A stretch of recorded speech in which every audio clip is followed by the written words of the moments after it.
విషయాలు మనము తెలుసుకోవచ్చు. దేవుడు అనేకటువంటి మేలు చేస్తున్నాడు. ఇక మేలు మరొక దేవుని నామాన్ని గణపరచాల్సినటువంటి అవసరం ఉంది. ఏ కుటుంబం అయినా సరే దేవుడు చేసినటువంటి మేలు ఎప్పటికి కూడా మర్చిపోకూడదు. అందుకంటున్నాడు, ఆపత్కాలంలో నాకు మొరపెట్టుము, నేను ప్రత్యుత్తరము ఇచ్చేవాడు అన్నాడు. ఆపత్కాలంలో మొరపెట్టాలి. అదేవిధంగా సమస్య వచ్చినప్పుడైనా మొరపెట్టాలి. సంతోషం కలిగినప్పుడైనా ప్రార్థించాలి. అందుకంటున్నాడు, సంతోషం కలిగినప్పుడు కీర్తన పాడండి. అదేవిధంగా అనారోగ్యంతో ఉన్నప్పుడు మీరు ప్రార్థన చేసుకోమని లేఖనం మనకు సెలవిస్తుంది. మనం ముందుగా ప్రార్థన చేసుకోవాలి. తదుపరి కూడా మనం సంతోషం కలిగినప్పుడు పాటలు పాడగాల్సినటువంటి బాధ్యత ప్రతి ఒక్క కుటుంబానికి ఉన్నదని కూడా లేఖనం సెలవిస్తుంది. అందుకన్నాడు, వారు మొక్కుబడి చెల్లించుకున్నారు. ఎందుకు మొక్కుబడి చెల్లించుకున్నారు? దేవుడు మా కుటుంబంలో మేలు చేశాడు. ఆ యొక్క మేలు ద్వారా నేను దేవుని నామాన్ని కనపరచాలి. అదేవిధముగా ఆ యొక్క సాగరైపోయింది సాగరెళ్ళి అదేవిధముగా అక్కడ దేవునికి అనుకూలముగా అనగా దేవునికి ఇష్టానుసారంగా మొక్కుబడి చెల్లించుకున్నట్లుగా మనం చూస్తున్నాం. అందుకన్నాడు, దేవుడు మనం ఎంతగా ఇష్టపడతామో, ఎంతగా మనము దేవునికి ఇష్టానుసారంగా మనం మొక్కుబడి చెల్లించుకుంటామో అంతగా దీవించబడతాయని కూడా లేఖనం మనకు సెలవిస్తుంది. కాబట్టి మన మధ్యలో సహోదరులు దానమన్నారు. వారు లేచి దేవుని వర్తమానం అందించవలసిందిగా ప్రేమతో వారిని ఆహ్వానిస్తూ ఉన్నాను.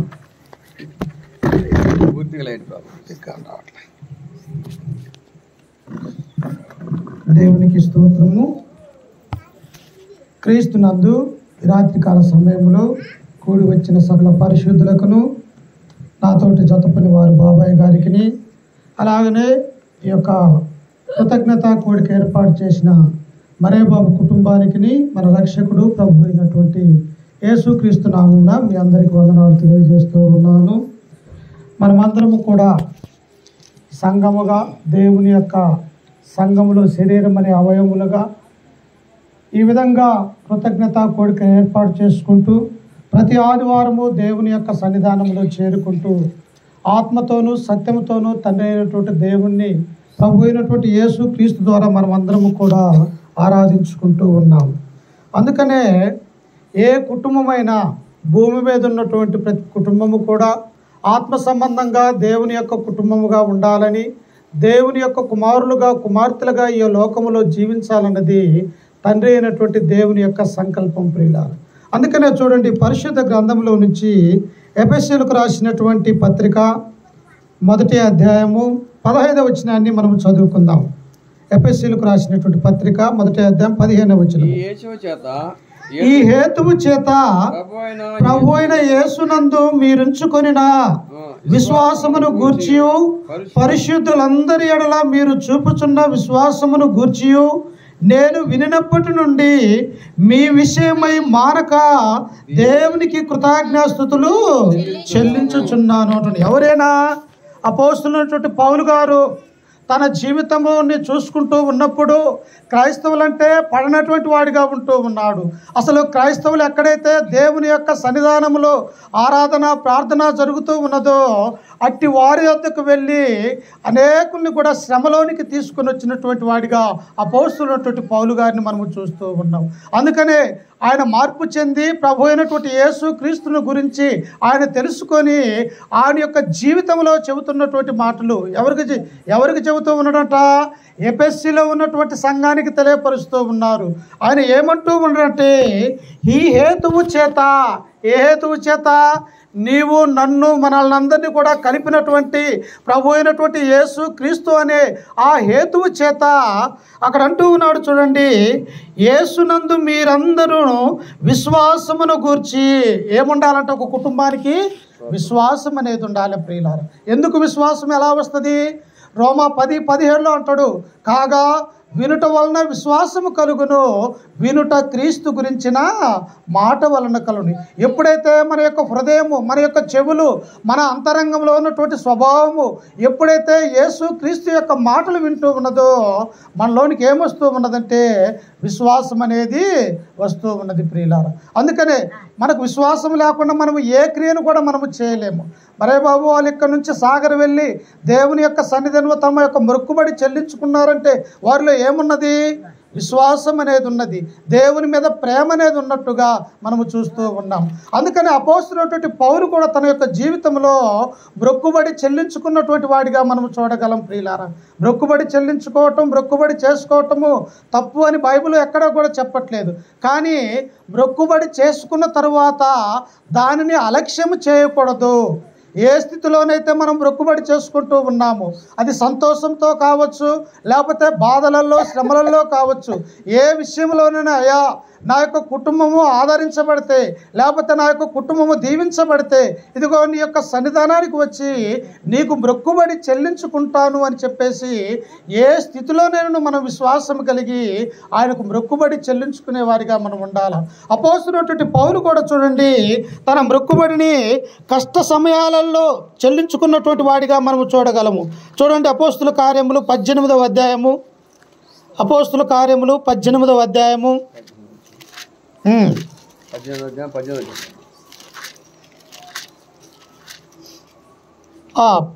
18 పౌలు ఇంకను బహుదినములు అక్కడ ఉండిన తరువాత సహోదరులు ఎంత సెలవు పుచ్చుకొని తనకు మొక్కుబడి ఉన్నందున కేంక్రేలో తల వెంట్రుకలు కత్తిరించుకొని, ఎవరికమ్మా? మనము చదివినటువంటి, మనము నేర్చుకునబోతూ ఉన్నటువంటి అపోస్తలుడైనటువంటి పౌలు గారు కూడా తన యొక్క జీవితంలో అనేకమైనటువంటి స్వార్థ ప్రయాణాలు చేశాడు ప్రియులారా. ఎక్కడికి వెళ్ళినా అయ్యలారా మీ మనస్సు మార్చుకోనండి, నూతనమైనటువంటి మనస్సు కలిగి ఉండండి, ఇదిగో మీరు మార్పు చెంది క్రైస్తవులుగా మారండి అని చెప్పేసి ఆయన ఆ ప్రదేశాలలో, ఆ దేశాలలో వెళ్ళి దేవుని యొక్క స్వార్థను ప్రకటిస్తున్నట్టుగా మనం చూస్తూ ఉన్నాం. ఇక్కడ కూడా ఎక్కడ ఉన్నాడు ఆయన? కొరింథీ పట్టణంలో ఉంటూ ఉన్నాడు. కొరింథీ పట్టణానికి వచ్చి ఒక మంచి కుటుంబంలో ఒక సభ్యునిగా ఆయన ఆ యొక్క ప్రదేశంలో ఉంటున్నటువంటి వాడిగా మనం చూస్తాం. చూడండి, అదే 18వ అధ్యాయం 1వ వచనములో మనము చదువుకుంటే, అటు తరువాత పౌలు ఏథెన్సు నుండి బయలుదేరి కొరింథీకు వచ్చి పొంతులో పుట్టిన ఆకులావును ఒక యూదుణ్ణి అతని భార్య అయిన ప్రిస్కిల్లను కనుగొని వారి యొద్దకు వెళ్ళాను. ఒక క్రైస్తవుడు ఎక్కడికి వెళ్తాడమ్మా? క్రైస్తవ యొక్క కుటుంబాల దగ్గరికి వెళ్తారు. ఎవరైతే క్రీస్తునందు ఉన్నారో, ఎవరైతే యేసు క్రీస్తు యొక్క రక్తములో కడగబడి ఉన్నారో, ఎవరైతే యేసు క్రీస్తు యొక్క నామమున బాప్తిసం పొంది పరిశుద్ధుల యొక్క సహవాసం కలిగి ఉంటారో, ఎవరైనప్పటికీ కూడా, తెలియనటువంటి వారైనప్పటికీ కూడా ఇదిగో ఇక్కడ క్రైస్తవులు ఉన్నారా అని అడిగి వారి యొక్క గృహాలకు వెళ్ళేవారిగా కొత్త వారైనప్పటికీ కూడా ఉంటూ ఉన్నారు. అలాగని ఇక్కడ అపోస్తలుడైనటువంటి పౌలు గారిని చూస్తూ ఉన్నప్పుడు కూడా ఇదిగో ఆయన ఏథెన్సు నుండి కొరింథీకి వచ్చి ఉన్నప్పుడు ఆయన ఎవరిని చూశాడు? కొరింథీ పట్టణం అనేది మహాజనం ఉన్నటువంటి పట్టణం ప్రియులారా. ఇంచుమించు 120,000 మంది అప్పటికే పౌలు నివసించే, జీవించే కాలానికే కొరింథీ పట్టణంలో ఉన్నటువంటి జనాభా. అది ఎంతో వ్యాపారానికి ప్రసిద్ధినైనటువంటి పట్టణము. ఆ పట్టణానికి వచ్చి దేవుని యొక్క చిత్తాన్ని, దేవుని యొక్క వాక్యాన్ని ప్రకటించడానికి ఆయన కొరింథీకి వచ్చినట్టుగా మనము చూస్తూ ఉన్నాం. ఆయన వచ్చిన తర్వాత ఎక్కడికి వెళ్ళాడు? అక్కడే ఉంటూ ఉన్నది 18వ అధ్యాయం 1వ వచనములో, ఆయన పొంతులో పుట్టిన ఆకులాను ఒక యూదుణ్ణి అతని భార్య అయిన ప్రిస్కిల్లను కనుగొని వారి యొద్దకు వెళ్ళాను. అక్కడికి వెళ్ళాడు. ఎవరు? యేసుక్రీస్తునందు విశ్వాస సంబంధమైనటువంటి ఇక్కడ గృహం ఉన్నది. ఎవరు దేవుని యొక్క చిత్తానుసారంగా ఈ ప్రాంతంలో నడుచుకుంటూ ఉన్నారు, ఎవరు ప్రతి శనివారము దేవుని యొక్క సమాజ మందిరంలోనికి వెళ్తూ ఉన్నారని అపోస్తలుడైనటువంటి పౌలు కొరింథీ పట్టణానికి వచ్చి వారి భార్యాభర్తలుగా ఉన్నటువంటి ఆకుల ప్రిస్కిల్ అనే కుటుంబాన్ని కనుగొన్నట్టుగా మనము చూస్తూ ఉన్నాం. అంటే ఈ బైబిల్లో వ్రాయబడినటువంటి వీరు ఎంత పరిశుద్ధులై ఉంటే, దేవుని పట్ల ఎంత విధేయత కలిగి ఉంటే, ఎంత భయభక్తులు కలిగి ఉంటే ఈ యొక్క గ్రంథములో వారు భార్యాభర్తలుగా కుటుంబముగా వ్రాయబడ్డారు మనం ఇక్కడ చూడొచ్చు ప్రియులారా. అప్పుడు చూడండి, కింద వచనములో మనం చదువుకుంటే, యూదులందరూ రోమాను విడిచి వెళ్ళవలనని క్లౌదియా చక్రవర్తి ఆజ్ఞాపించినందున వారు ఇటలీ నుండి క్రొత్తగా వచ్చిన వారు. ఎవరంట? ఆకులా ప్రిస్కిల్లా అనేటువంటి వాళ్ళు. రోమా ప్రాంతం తర్వాత, దేశం తర్వాత ఇటలీ అనేటువంటి ఆ యొక్క పట్టణం ఉన్నది. ఆ పట్టణంలో వీరి సొంత పట్టణముగా ఉంటూ ఉన్నది యొక్క ఆకులా ప్రిస్కిల్లా. కానీ వీరు ఎక్కడికి వచ్చారంట? రోమా చక్రవర్తి అయినటువంటి క్లౌదియా అనేటువంటి వాడు ఇదిగో ప్రజలందరూ కూడా క్రైస్తవులుగా ఉన్నటువంటి వారందరూ కూడా ఈ రోమా పట్టణాన్ని విడిచి వెళ్ళిపోవాలా, ఈ ఇటలీ ప్రాంతాన్ని వదిలివేసి మీరు క్రైస్తవాన్ని విస్తరిస్తూ ఉన్నారు కనుక మీరు ఎక్కడికైనా బ్రతకండి, లేకపోతే మిమ్మల్ని చంపుతాను అని చెప్పేసి ఈ యొక్క చక్రవర్తి ఆజ్ఞాపించినందున ఈ ఆకుల ప్రిస్కిల్లా అనేటువంటి వారు ఇటలీ నుండి కొత్తగా వచ్చి వారు ఒక డేరాలలో నివసిస్తున్నట్టుగా మనము చూస్తూ ఉన్నాం. అంతేకాదు వారు అక్కడ నివసిస్తూ కూడా ఎలాంటి పని వారంట, వాళ్ళు డేరాలు కుట్టుకుంటూ తమ యొక్క జీవితాన్ని కొనసాగిస్తూ ఉన్నారు. అంటే ఒక కుటుంబం యొక్క లోకములో అభివృద్ధి చెందాలి అంటే, ఒక కుటుంబము దేవుని చేత దీవించబడాలి అంటే ప్రతి ఒక్కరూ కూడా కష్టపడి పని చేయాలా భార్యాభర్తలు అని ఈ యొక్క గ్రంథం మనకు సెలవిస్తూ ఉన్నది. ప్రియులారా చూడండి, కింద వచనంలో వారు అంటూ ఉన్నారు, ఆయన వారు వృత్తికి డేరాలు కుట్టువారు, పౌలు అదే వృత్తి గలవాడు కనుక వారితో కాపురం ఉండను, వారు కలిసి పని చేయుచుండరి. అతడు ప్రతి విశ్రాంతి దినమున సమాజ మందిరములో తర్కించుచు యూదులను గ్రీసు దేశస్థులను ఒప్పించుచుండెను. ఎన్ని కష్టాలు పౌలు జీవితంలో, ఒక కష్టమా, ఒక శ్రమ, లేకపోతే అనేకమైనటువంటి తన యొక్క జీవితంలో ఇదిగో గలతీ ప్రాంతానికి వెళ్తే అక్కడ శ్రమలు, ఇదిగో లూస్త్రా దెర్బే అనేటువంటి పట్టణాలకు వెళ్తే అక్కడ రాళ్ళ దెబ్బలు, అలాగనే ఏ ప్రాంతానికి వెళ్ళినప్పటికీ కూడా పౌలు గారిని వాక్యం చెప్పనీయట్లేదు. ప్రియులారా ఎందుకు? ఎక్కడ దేవుని యొక్క సత్య సువార్తను ప్రకటించబడితే అక్కడ యూదులు గ్రీస్ దేశస్థులు అడ్డుకునే వారిగా ఉంటూ ఉన్నారు. ఇదిగో వేరొక దేవుణ్ణి మాకు ప్రకటిస్తూ ఉన్నావు, మా యొక్క దేవుళ్ళు వేరు, మా యొక్క దేవతలు వేరు, మీరెందుకు యేసు క్రీస్తు అనే బోధన తీసుకుని వస్తూ ఉన్నారని పౌలు గారిని హింసించే వారిగా ఉంటూ ఉన్నారు. ప్రియులారా చూడండి, నేడు కూడా దేవుని యొక్క సువార్తను ప్రకటిస్తున్నటువంటి అనేక సేవకుల్ని కూడా ఈనాడేం చేస్తూ ఉన్నారు, ఆటంకపరుస్తూ చంపేవారిగా ఉంటూ ఉన్నారు. ప్రియులారా కానీ క్రైస్తవం ఆగిపోతూ ఉన్నదా? అంతకంతకు వృద్ధి చెందుతూ ఉన్నది, అంతకంతకు అభివృద్ధి చెందుతూ ఉన్నది. అలాగని యొక్క పౌలు కూడా ఈ యొక్క ఆకుల ప్రిస్కిల్లా అనేటువంటి వారు కొత్తగా వచ్చినటువంటి కొరింథీకి వచ్చినప్పటికీ కూడా పౌలు అదే వృత్తి గలవాడు కనుక వారు ఆయన్ని చేర్చుకున్నట్టుగా మనము చూస్తూ ఉన్నాం. అంటే ఒక సేవకుని తమ యొక్క కుటుంబానికి ఆహ్వానించుకొని ఉన్నారు.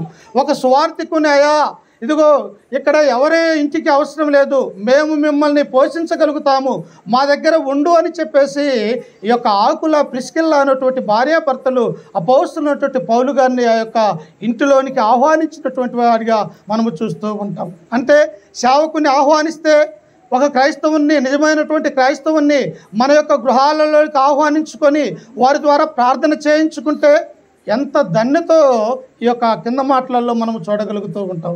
చూడండి, అక్కడ పౌలు ఏం చేస్తూ ఉన్నాడంట, అతడు ప్రతి విశ్రాంతి దినమున సమాజ మందిరములో తర్కించుచు యూదులను గ్రీసు దేశస్థులను ఒప్పించుచుండెను. ప్రభు అయినటువంటి యేసుక్రీస్తు వారు కూడా ఈ లోకంలో ఉన్నప్పుడు ఆయన అంటూ ఉంటాడు, మత్తయి సువార్త 4:13 అంటాడు, అప్పటి నుండి యేసు పరలోక రాజ్యము సమీపించి ఉన్నది, మీరు మారు మనస్సు పొందండి అంటారు. అంటే ప్రతి ఒక్కరూ కూడా మనసు మార్చుకోవాలని, ఈ పాప సంబంధమైనటువంటి యొక్క లోకములో నుండి హృదయము అంతరంగంలో ఉన్నటువంటి పాపాన్ని పోవాలి అంటే, ఇదిగో మన యొక్క ఆత్మ రక్షింపబడాలి అంటే, ఇదిగో క్రీస్తు యొక్క దగ్గరకు రావాలా, దేవుని యొక్క వాక్యాన్ని వినాలా అని ఇక్కడ అపోస్తలున్నటువంటి పౌలు సెలవిస్తూ ఉన్నాడు. అలాగనే ప్రభు అయినటువంటి యేసుక్రీస్తు దినాలలో కూడా పరలోక రాజ్యము సమీపించి ఉన్నది, మీరు మారు మనస్సు పొందండి అని చెప్పేసి 33 సంవత్సరాలు ప్రభు ఈ లోకంలో ఉంటూ ఉన్నారు. ప్రియులు కానీ ఎవరన్నా మారు మనసు పొందారా? ఎవరూ కూడా పొందలేదు. క్రీస్తుని ఎలా ఆయన కొట్టాలా, లేకపోతే ఎలా చంపాలా, ఎలా ఆయన్ని సిలువకు అప్పగించాలా, మాకు మంచి మాటలు బోధిస్తున్నటువంటి ఈయన ఇదిగో వేరొక దేవుని యొక్క కుమారుడని తనకు తానే దేవుడిగా చెప్పుకుంటూ ఉన్నాడు కనుక ఈ యొక్క యేసు క్రీస్తు అనే మనుషుణ్ణి ఈ లోకంలోనే ఉండకుండా నాశనం చేయాలన్నటువంటి ఒక ఆలోచన ఆనాడు ఉన్నటువంటి యూదులకి పుట్టినటువంటి వారుగా మనము చూస్తూ ఉన్నాం. అందుకనే పౌలు యొక్క జీవితంలో కూడా ప్రియులారా కొరింథీ పట్టణానికి వచ్చాడు. ప్రతి విశ్రాంతి దినమున దేవుని యొక్క వాక్యాన్ని ఆయన ప్రకటిస్తూ ఉన్నారు. ఏమని ప్రకటిస్తూ ఉన్నారు? కొరింథీయులకు రాసినటువంటి మొదటి పత్రిక 15వ అధ్యాయము 1వ వచనంలో మనము చదువుకుంటే చూడండి ఆయన యొక్క వాక్యము ఎలా బోధిస్తూ ఉన్నాడు. చూడండి ఒకసారి కొరింథీయులకు రాసినటువంటి మొదటి పత్రిక 15వ అధ్యాయము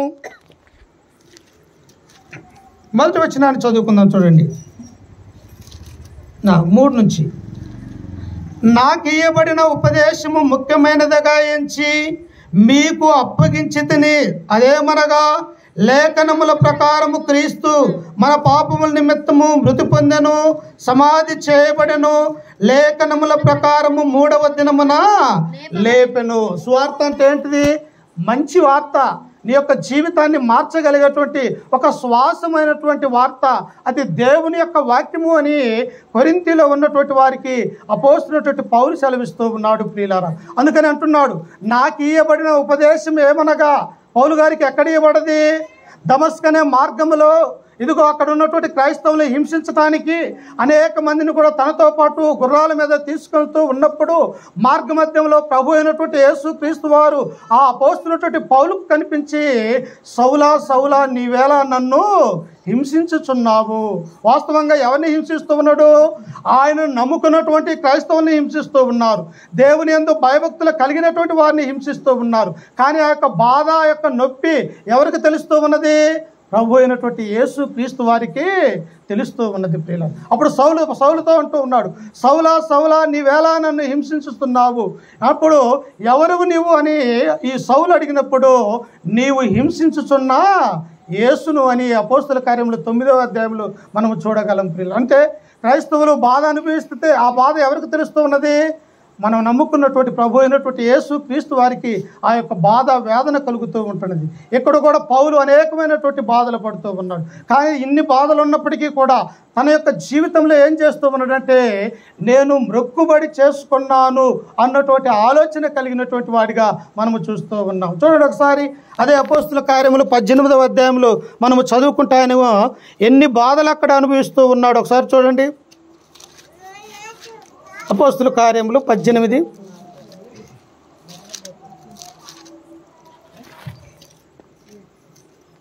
నుంచి చదువుకుందాం. సీలయు తిమోతినియు మాసిదోనియా నుండి వచ్చినప్పుడు పౌలు వాక్యము బోధించుటయందును ఆతురతము గలవాడై యేసే క్రీస్తుని యూదులకు దృఢముగా సాక్ష్యమిచ్చుచుండెను. వారు ఎదురాడి దూషించినప్పుడు అతడు తన వస్త్రములు దులుపుకొని, మీ నాశనమునకు మీరే ఉత్తరవాదులు అని నేను నిర్దోషిని అంటూ ఉన్నాడు ప్రియులారా. చూడండి ఆ మాట ఎప్పుడు వస్తుంది?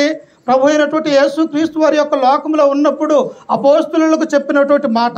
ఇదిగో మీరు వెళ్ళండి, మీరు వెళ్ళి సర్వలోకానికి, సర్వ సృష్టికి స్వార్థను ప్రకటించుడి. నమ్మి బాప్తిసం పొందినవాడు రక్షింపబడును, నమ్మని వానికి శిక్ష అనేది ఉంటూ ఉన్నది. అంటే ఎవరైతే యేసుక్రీస్తును సొంత రక్షకుడిగా అంగీకరిస్తారు, ఎవరైతే ఈ యొక్క లోకంలో నుండి క్రీస్తులోనికి రావాలనుకుంటూ ఉన్నారు, ఎవరైతే ఈ యొక్క సాతాను యొక్క బంధకాలలో నుంచి దేవుని యొక్క సంకల్పంలోనికి రావాలని చూస్తూ ఉన్నారో వారందరూ కూడా రక్షింపబడతారు. కానీ ఎవరైతే దేవుని యొద్దకు రాలేక, దేవుని యొక్క సన్నిధానానికి రాలేక అనేక మంది యొక్క లోకములో నశించిపోతూ ఉన్నారో వారు ఏమైపోతారంట? శిక్షకు అర్హులైతారన్నటువంటి విషయాన్ని ఇక్కడ మనము చూస్తూ ఉన్నాం. అందుకని అపోస్తులైనటువంటి పౌలు ఇక్కడ అంటూ ఉన్నాడు, వారు ఎదురాడి దూషిస్తూ ఉన్నారు. ఎవరు? కొరింథీలో ఉన్నటువంటి వారు. వారు ఎదురాడి దూషించినప్పుడు అతడు తన వస్త్రములు దులుపుకొని, మీ నాశనమునకు మీరే ఉత్తరవాదులు, నేను నిర్దోషిని, ఇక మీదట అన్యజనుల యొద్దకు పోవుదునని వారితో చెప్పి. ఎంతకాలం ఓపిక పడతాడండి? ఎన్ని శ్రమలు అపోస్తులైనటువంటి పౌలు గారి జీవితంలో మనము చూస్తూ ఉన్నాం. అయ్యా మీరు మారు మనసు పొందండి, మీరు రక్షణ మార్గంలోనికి రండి, ఈ లోకం అనేది అశాశ్వతమైనది. ఒకానొక సమయంలో ప్రభు రెండవ రాకడ సమయంలో ఆయన మధ్యాకాశానికి రాబోతూ ఉన్నాడు. ఇదిగో భూమియు ఇందులో ఉన్నటువంటి కృత్యములన్నీ కాలిపోవును కనుక మన యొక్క ప్రాణము మన యొక్క శరీరములో ఉండగానే ప్రభు అయినటువంటి యేసు క్రీస్తును సొంత రక్షకుడిగా అంగీకరించాలని ఆ కొరింథీలో ఉన్నటువంటి వారికి తెలియపరుస్తూ ఉన్నారు ప్రియులారా. అమ్మ, మంచి మాటలు ఎవరన్నా కూడా వింటారా? అదే లోక సంబంధమైనటువంటి మాటలేనండి గంటల తరబడి తమ యొక్క చెవులను, తమ యొక్క హృదయాల్ని ఆ యొక్క మాటలకు అప్పగిస్తూ ఉంటారు. ఇక్కడ కూడా కొరింథీలో గురించి అంటూ ఉన్నాడు, ఇదిగో మీకు ఎన్ని మార్లు దేవుని యొక్క స్వార్థను ప్రకటించినప్పటికీ కూడా నా మాట మీరు వినటం లేదు. ఇదిగో మీ నాశనానికి మీరే పాత్రులు అయి ఉన్నారు, ఇక నేను అన్యజనుల యొద్దకు పోదును అని చెప్పేసి తన మనస్సులో ఒక వేదన అనేది ఉన్నది ప్రియులారా. పౌలు ఏం చేస్తాడో తెలుసా? ఎక్కడైతే దేవుని యొక్క సువార్త లేదో, ఎక్కడైతే మారు మనసు పొందనటువంటి ప్రజలు ఉంటారో అక్కడికి వెళ్ళి దేవుని యొక్క సువార్తను ఆయన ఎన్ని శ్రమలైనా బోధించేవాడిగా ఉంటూ ఉన్నాడు. ఏమన్నాడు? లూకా సువార్త 19వ అధ్యాయం 10వ వచనంలో, నశించిన దానిని వెదకి రక్షించుటకు మనిషి కుమారుడు ఈ లోకానికి వచ్చాడు.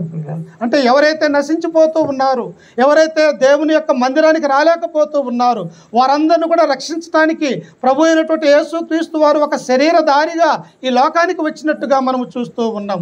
ఆయన దేవాతి దేవుని కుమారుడు అయ్యుండి పరలోక రాజ్యంలో మహిమా స్వరూపయోగు తండ్రి అయినటువంటి దేవునికి ఒక్కగానొక కుమారుడై ఉండి ఇదిగో నీ నావలే ఒక శరీరాన్ని ఆయన ఈ లోకంలో ధరించుకొని మన నిమిత్తమై ఆయన శ్రమను అనుభవించినటువంటి వాడిగా మనము చూస్తూ ఉన్నాం. పౌలు కూడా ఆ శ్రమలు అనుభవిస్తూ ఉన్నాడు. ఓ కొరింథీయులారా, మీతో అరమర లేకుండా నేను మాట్లాడుతూ ఉన్నాను, మీ మనసు మార్చుకోనండి, రాబోయేటువంటి రోజులు బహుభయంకరంగా ఉంటాయని వారికి చెప్పనిప్పటికీ కూడా వారు ఎవరు కూడా మారు మనసు పొందలేదు ప్రియులారా. అప్పుడు అనుకుంటూ ఉన్నాడు, ఎందుకే నేను ఇంతకాలం ఈ కొరింథీలో ఉండాలా, ఇక్కడ ఎన్ని సంవత్సరాలు ఉన్నప్పటికీ కూడా ఏ ఒక్కరూ కూడా మారు మనసు పొందటం లేదే, నేను వేరే పట్టణానికన్నా వెళితే అక్కడన్నా క్రీస్తులోనికి కొంతమంది అయినా మారు మనసు కలిగి ఉంటారేమో అని చెప్పేసి ఆయన రాత్రి కాల సమయం ముందు తమ యొక్క హృదయము వేదనతో బరువైనటువంటి గుండెతో ఆయన బాధపడుతూ ఉన్నాడు ప్రియులారా. చూశారా, ఒక సేవకుడికి ఎన్ని బాధలు, ఒక సేవకునికి ఎన్ని కష్టాలు, ఒక సేవకునికి అనేక మందిని కూడా రక్షించాలన్నటువంటి ఎంత మంచి ఉద్దేశాలు కలిగి ఉన్నాయో ఈ అపోస్తలుడైనటువంటి పౌలు గారిని చూస్తున్నప్పుడు మనము చూడగలం ప్రియులారా. అందుకనే కొరింథీయులకు రాసినటువంటి 2వ పత్రిక 11వ అధ్యాయంలో అంటాడు, ఎన్ని శ్రమలు నా జీవితంలో వచ్చినాయో, అనేకమైనటువంటి నదులలో ఆపదలలోను, నా స్వజనులలో ఆపదలలోను, యూదులలో ఆపదలలోను, దొంగల వలన ఆపదలలోనూ అనేక విషయాలుగా నేను అనేక శ్రమలు అనుభవించానని ఆ కొరింథీ పత్రిక 2వ పత్రిక 11వ అధ్యాయంలో ఆయన యొక్క జీవితాన్ని గురించి మనకు తెలియపరుస్తూ ఉన్నాడు. ఇక్కడ కూడా ప్రియులారా, ఓ కొరింథీయులారా, మీరు మనసు మార్చుకొని అంటున్నాడు. చూడండి, నేడు కూడా అనేక మంది కూడా దేవుని యొక్క మందిరానికి రాలేకపోతూ ఉన్నారు, సత్య సంబంధమైనటువంటి దేవుని యొక్క వాక్యాన్ని వినలేనటువంటి వారిగా ఉంటూ ఉన్నారు. అందుకని ఇక్కడ అంటూ ఉన్నాడు, మీ నాశనమునకు మీరే పాత్రులు, నేను ఇక నిర్దోషిని అంటూ ఈ కొరింథీలో నేను ఉండటం అవసరమా, నేను సేవ చేయటం అవసరమా అని చెప్పేసి ఆయన మరో ప్రాంతానికి వెళ్ళాలని ఆయన మదిలో ఆలోచన కలిగి ఉంటూ ఉన్నాడు ప్రియులారా. అప్పుడు చూడండి దేవుడు ఏమంటూ ఉన్నాడు, కింద వచనములో 9వ వచనాన్ని చూడండి ఒకసారి. అపోస్తుల కార్యములు 18:9, ప్రభు రాత్రి వేళ దర్శనమందు నీవు భయపడక మాటలాడుము, మౌనముగా ఉండకుము. చూసారా, ఎక్కడైతే బలహీనముగా మనం ఉంటామో, ఇక ఏమీ లేదు నా యొక్క జీవితంలో, అంతా కృంగిపోయి ఉన్నది, ఇక నేను బ్రతకటం అవసరమా అని మన యొక్క జీవితంలో కొన్ని సమయాలలో మనకు వస్తూ ఉన్నాయి. పౌలు యొక్క జీవితంలో కూడా ఇదే అనుకుంటూ ఉన్నాడు, ఇదిగో ఇన్ని నెలల పాటు కొరింథీలో ఉన్నాను, ఏ ఒక్కరు కూడా మనస్సు మార్చుకొనలేదే, నేనేం చేయాలా, ఇక్కడ నుంచి వేరే ప్రాంతానికి వెళ్ళిపోవాలని తన మనస్సులో వేదన పడుతున్నప్పుడు ఇదిగో యేసుక్రీస్తు వారు రాత్రి వేళ సమయంలో ఆయన దర్శనము కనిపిస్తూ ఉన్నది ప్రియులారా. అప్పుడు ఆయన అంటూ ఉన్నాడు, క్రీస్తు ప్రభు ఏమంటూ ఉన్నాడు, ఇదిగో నీవు భయపడక మాటలాడుము, మౌనముగా ఉండకుము, నేను నీకు తోడై ఉన్నాను. ప్రియులారా, దేవుడే మనకు తోడుగా ఉంటే నరులు ఏం చేయగలడు? ఏ మానవుడు కూడా మరొక మానవుని ఏమీ కూడా చేయలేడు ప్రియులారా. మోసే చనిపోయాడు, ఐగుప్తు దేశంలో నుంచి ఇశ్రాయేలు ప్రజల్ని తోడుకొని వచ్చిన తరువాత ఆయన మార్గ మధ్యంలో కానాను దేశం చేరకముందే చనిపోయాడు ప్రియులారా. అప్పుడు ఇశ్రాయేలు ప్రజలు ఇంచుమించు 30 లక్షల మంది కాల్పరమ అరణ్యములో ఉంటూ ఉన్నారు. అప్పుడు యెహోషువ వారికి నాయకుడిగా ఉంటూ ఉన్నప్పుడు ఏం చేయాలి దేవా, ఇదిగో 40 సంవత్సరాల పాటు ఈ ఇశ్రాయేలు ప్రజలను నడిపించినటువంటి మా నాయకుడు మోసే మరణించాడు, నేనేం చేయగలను అన్నప్పుడు యెహోషువ గ్రంథం 1వ అధ్యాయము 6వ వచనాన్ని మనము చదువుకుంటే, యెహోషువ నీవు భయపడకుము, ఇదిగో నీవు దిగులు పడకుము, నేను మోషేకు తోడై ఉన్నట్టు నీకును తోడై ఉంటాను. అంటే బంధువులు నీకు తోడు ఉండకపోవచ్చు, సహోదరులు నీకు తోడు ఉండకపోవచ్చు, కానీ దేవుడు అనేవాడు మనకు తోడుగా నీడగా ఉంటే మనల్ని ఎవరు కూడా ఏమి చేయలేరన్నటువంటి ఆ విశ్వాసాన్ని మనము కనుగొనాలి ప్రియులారా. ఇక్కడ పౌలుతో దేవుడు అంటూ ఉన్నాడు, అయ్యా పౌలు, నీవు భయపడకము, మౌనముగా ఉండకము, మాట్లాడుము. ఇంకా ఏమంటూ ఉన్నాడో చూడండి, కింద వచనములో ఆయన, నేను నీకు తోడై ఉన్నాను, నీకు హాని చేటుకు నీ మీదికి ఎవడునూ రాడు, ఈ పట్టణములో నాకు బహు జనమున్నదని పౌలుతో చెప్పగా అతడు వారి మధ్య దేవుని వాక్యము బోధించుచు 1 సంవత్సరము మీద 6 నెలలు అక్కడ నివసించను. 1 నెలలోనే వెళ్ళిపోవాలనుకున్నాడు. 2 నెలల్లోనే ఆయన ఈ కొరింథీ పట్టణాన్ని వదిలివేసి వేరే పట్టణానికి వెళ్ళాలని ఆలోచన కలిగి ఉన్నాడు. కానీ ఎప్పుడైతే క్రీస్తు వచ్చి ఆ దర్శనమందు ఆయనకు తేటగా కనపడి, పౌలా నువ్వు మౌనముగా ఉండకము, నీకు నేను తోడై ఉన్నాను, నువ్వు జడేకము, ఇక్కడ నాకు అనేకమైనటువంటి జనము క్రీస్తులోనికి వచ్చేవారు ఉన్నారన్నప్పుడు పౌలు బలం తెచ్చుకుంటూ ఉన్నాడు ప్రియులారు. చూసారా, నీ నా జీవితంలో కృంగుబాటు ఉంటూ ఉన్నప్పుడు, నీ నా జీవితంలో బాధ ఉంటూ ఉన్నప్పుడు ఆ కీర్తనాకారుడు అంటాడు, నీ వాక్యమే నన్ను బ్రతికించను అంటాడు. అంటే చనిపోయేవారిని సైతం కూడా దేవుని యొక్క వాక్యం బ్రతికిస్తూ ఉన్నది ప్రియులారా. పాపం అనే మురికి గుంటలో ఉన్నప్పటికీ కూడా దేవుని యొక్క వాక్యము శుద్ధి చేస్తూ ఉన్నదని మనం అందరం కూడా గ్రహించుకోవాలా. ఇట్టి శ్రమలలో, ఇట్టి బాధలలో అపోస్తున్నటువంటి పౌలు ఎలా ఉన్నాడంటే, ఇదిగో నాకు మ్రొక్కుబడి ఉన్నది. నేను ఉన్నటువంటి ఆ మ్రొక్కుబడి ఏంటి పౌలుకి? నేను తల వెంట్రుకలు కత్తిరించుకోవాలా, ఎక్కడికి వెళ్ళాలా అని చెప్పేసి ఆయన ఆలోచన కలిగినప్పుడు ఈ కొరింథీ పట్టణము నుంచి నేరుగా గ్రీసు దేశమైనటువంటి కేంక్రేయ అన్నటువంటి పట్టణానికి ఆయన వచ్చి ఉన్నాడు ప్రియులారు. చూడండి, ఇప్పుడు 18 వచనం చదువుకుంటే, పౌలు ఇంకను బహుదినములు ఉండిన తరువాత సహోదరుల యొక్క సెలవు పుచ్చుకొని తనకు మ్రొక్కుబడి ఉన్నందున కేంక్రేయలో తల వెంట్రుకలు కత్తిరించుకొని ఓడ ఎక్కి సిరియకు బయలుదేరును. ఎక్కడి నుంచి ఎక్కడికట్ట? మనకన్నా మంచి గృహాలు ఉన్నాయి, మనకు నివసించడానికి మంచివారు ఉన్నారు. కానీ పౌలు యొక్క జీవితంలో అరణ్యములలో, సముద్ర పడవల ప్రయాణాలలో అనేకమైనటువంటి ప్రయాణాలు చేసినటువంటి వాడిగా మనం చూస్తున్నాం. తనకు మ్రొక్కుబడి ఉన్నందున ఆ మ్రొక్కుబడి, ఆ యొక్క వెంట్రుకలు కత్తిరించుకోవటానికి కేంక్రేయ వచ్చి తన యొక్క మ్రొక్కుబడిని చెల్లించుకున్నాడు ప్రియులను. ఏం చేయాలి మనము కూడా?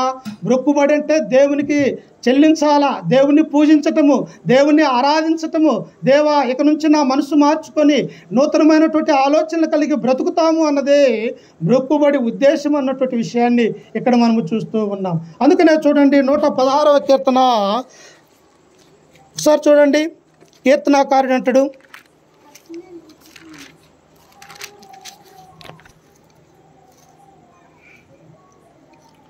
116వ కీర్తన 12వ వచనం చదువుకుందాం. యెహోవా నాకు చేసిన ఉపకారములన్నిటికీ నేను ఆయనకేమి చెల్లింతును. దావీదు మహారాజు అంటూ ఉన్నాడు, యెహోవా నాకు చేసినటువంటి ఉపకారములన్నిటిలో నేను ఏమి నీకు చెల్లించగలనయ్యా? ఎక్కడో గొర్రెల దొడ్డిలో ఉండి గొర్రెలు కాచుకుంటున్నటువంటి నన్ను, ఎక్కడో 8వ వాడిగా నా తల్లిదండ్రులకు పుట్టినటువంటి నన్ను, ఇదిగో ఇశ్రాయేలు ప్రజలకి రాజుగా నన్ను ఏర్పాటు చేసుకొని ఇంతగా నన్ను దీవించినటువంటి నీకు నేను ఏమి చెల్లించగలనాయని చెప్పేసి తన హృదయముతో దావీదు మహారాజు అంటూ ఉన్నాడు. ఒకానొక సమయంలో దావీదు మహారాజు తన యొక్క జీవితంలో ప్రతి విషయంలో కూడా ఆయన ఏమంటాడో తెలుసా? దేవా, నీకు కృతజ్ఞాస్తుతులు చెల్లించదు, నా హృదయానుసారంగా, నా మనస్సు ద్వారా, ఇదిగో నా కుటుంబం ద్వారా అని చెప్పేసి పదే పదే ఆయన యొక్క గ్రంథాలలో మనము చూడగలం ప్రియులారా. అందుకని ఇక్కడ అంటూ ఉన్నాడు, ఆయన ఏమంటూ ఉన్నాడు? కింద వచనంలో చూడండి, రక్షణ పాత్రను చేతపుచ్చుకొని యెహోవా నామమున ప్రార్థన చేసేదను. ఏం చేయాలి కుటుంబంలమ్మా? ప్రార్థన చేయాలి. నీ ప్రార్థన పరలోకమందున్నటువంటి దేవుడు వింటాడు ప్రియులారా. ఈనాడు మనం ప్రార్థన చేయటానికి 10 నిమిషాలు కూడా దేవునికి కేటాయించలేనటువంటి బహు దౌర్భాగ్యమైనటువంటి స్థితిలో ఉంటూ ఉన్నాం.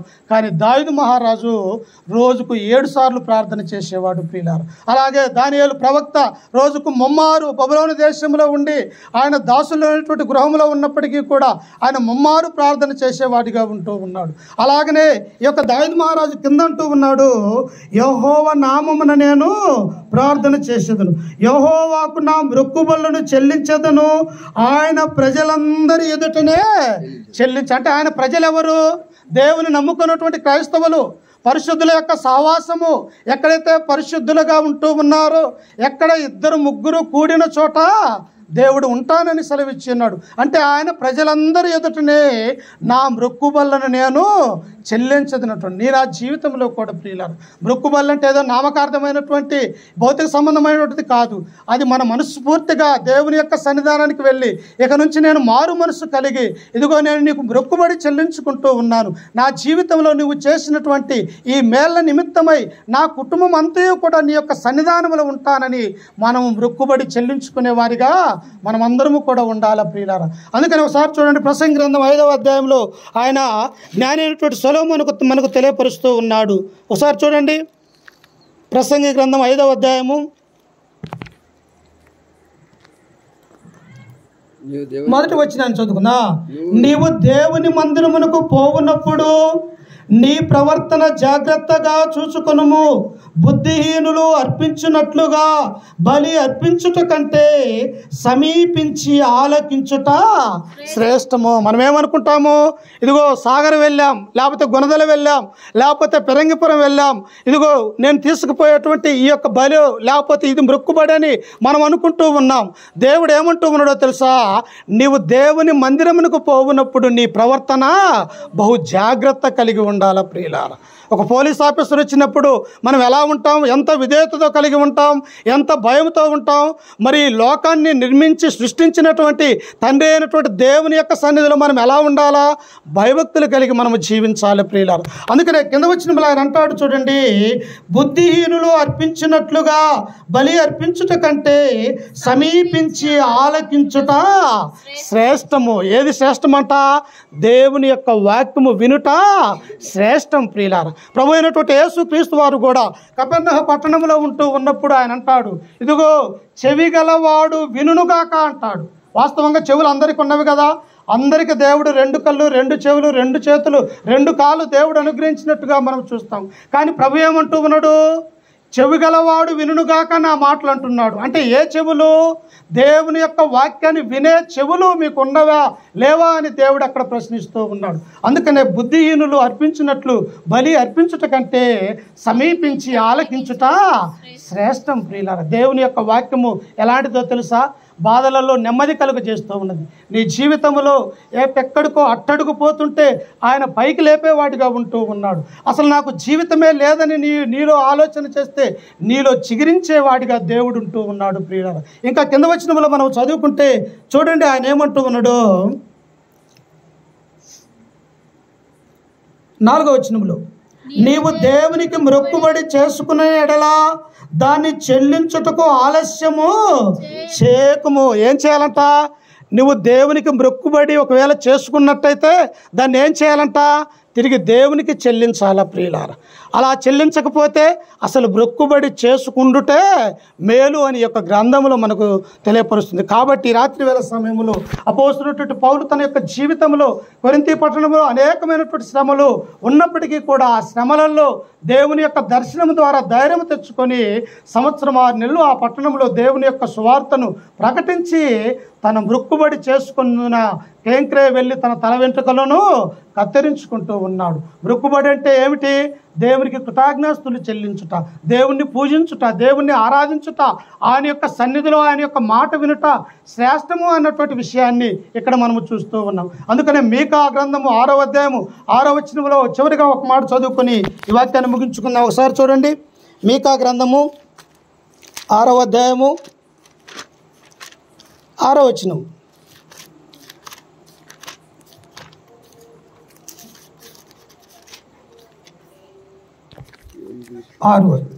ఏమి తీసుకొని వచ్చి నేను యెహోవాను దర్శింతును, ఏమి తీసుకొని వచ్చి మహోన్నతుడైన దేవుని సన్నిధిన నమస్కారము చేతును.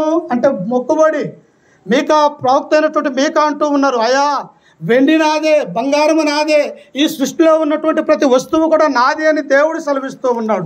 అందుకు ప్రవక్త అయినటువంటి మీకా అంటూ ఉన్నాడు, ఏమి తీసుకొని వచ్చి యెహోవాను నేను దర్శింతును, ఏమి తీసుకొని వచ్చి మహోన్నతుడైన దేవుని సన్నిధిన నమస్కారము చేతును, దహన బలులను 7 దూడలను అర్పించి దర్శింతునా, వేల కొలది పొటేళ్లను, వేలాది నదులంత విస్తారమైన తైలమును ఆయనకు సంతోషము కలుగజేయనా?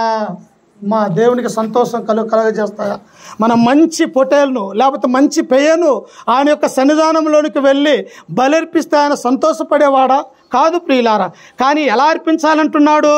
మనస్ఫూర్తిగా, హృదయానుసారంగా, ఇది నా దేవుని సన్నిధిలో నేను నమస్కరిస్తున్నాను, నా దేవుని నేను ఆరాధించుతూ ఈ మొక్కుబడి కార్యక్రమం చెల్లిస్తున్నానని ఎప్పుడైతే నీతి నిజాయితీగా యథార్థంగా విశ్వాసము కలిగి ఆయన సన్నిధిలో మొక్కుబడి చెల్లిస్తావో అప్పుడు నీ మొక్కుబడికి ఒక అర్థం ఉన్నదని ఈ గ్రంథం మనకు సెలవిస్తూ ఉన్నది. అందుకే కింద వచ్చిన ఆయన అంటాడు చూడండి, నా అతిక్రమమునకై నా జ్యేష్ఠపుత్రుణ్ణి నేను ఇత్తునా, నా పాప పరిహారమునకై నా గర్భఫలమును నేనిత్తునా? మనుష్యుడా, ఏది ఉత్తమమో అది నీకు తెలియజేయబడి ఉన్నది. న్యాయముగా నడుచుకొనుటయు, కనికరము చూపగోరుటయు, దీన మనస్సు కలిగి నీ దేవుని ఎదుట ప్రవర్తించుటయు, ఇంతే కదా యెహోవా నిన్ను అడుగుచున్నాడు. ఏమడుగుతున్నాడట? మన నుండి ధనాన్ని కోరుకోవట్లేదు, మన బంగారాన్ని, మన ఆస్తి ఐశ్వర్యాన్ని, లేకపోతే మన అందాన్ని, మన యొక్క శరీరాన్ని దేవుడు కోరుకోవట్లేదు. ప్రియులారా, ఈ లోకములో నా యొక్క కుమారుడుగా కుమార్తెగా ఎలా ఉండాలా? నీతిగా ఉండాలా, న్యాయముగా నడుచుకోవాలా, కనికరము కలిగి ఉండాలా, దీనత్వం కలిగి ఉండాలని దేవుని యొక్క వాక్యం మనకు సెలవిస్తుంది. పౌలు గారు అదే చేశారు. కేంక్రయ వెళ్ళాడు, తల వెంట్రుకలు కత్తిరించుకున్నాడు, తన మొక్కుబడి చెల్లించుకొని ఆయన నేరుగా కొరింథీ పట్టణంలో ఉండి సిరియాలో ఉన్నటువంటి అంతియోకు వెళ్ళినట్టుగా మనం చూస్తూ ఉన్నాం. ఈ రాత్రి వేళ సమయంలో కూడా మరేబాబు కుటుంబాన్ని కూడా అపోస్తున్నటువంటి పౌలు గారిని ఎలాగైతే దీవించి ఆశీర్వదించి తన పేరట 14 గ్రంథాలు ఎలాగైతే పరిశుద్ధాత్మను రాయించబడినాడో ఈ కుటుంబాన్ని కూడా దేవుడు దీవించి ఆశీర్వదించాలని చెప్పేసి ఈ వాక్యం ద్వారా హెచ్చరిస్తూ నన్ను నేను కూడా ఈ మాటలు హెచ్చరిక చేసుకుంటూ ఓపికతో ఉన్న మీ అందరికీ మన రక్షకుడు ప్రభు అయినటువంటి యేసుక్రీస్తు నామమున వందనాలు తెలియజేస్తూ ఈ సమయం ఇచ్చినటువంటి బాబాయ్ గారికి వందనాలు తెలియజేస్తూ ముగించుకుంటూ ఉన్నాను.